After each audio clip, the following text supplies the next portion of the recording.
বিড়ালের প্রসব হবে, বাচ্চা দেবে। বিড়াল তখন ঘরের মধ্যে পেরেশান হয়ে ঘুরতে থাকে, একটা নিরাপদ জায়গা খোঁজে। প্রসব করার 2-3 দিন আগের থেকে খুঁজতে থাকে তার জন্য নিরাপদ জায়গা কোনটা।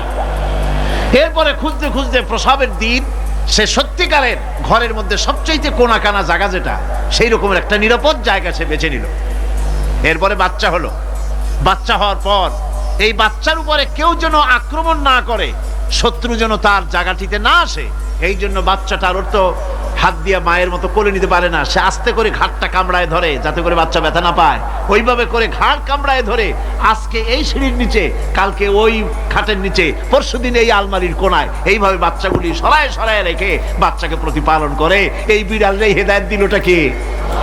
যিনি দিলেন তার নাম রব, তিনি হচ্ছেন রব্বুল আলামিন। সন্তান প্রতিপালনের ব্যবস্থা শুধু দুনিয়ার মানুষকেই দেন নাই, প্রাণী জগৎকেও দিয়েছেন। সুবহানাল্লাহ।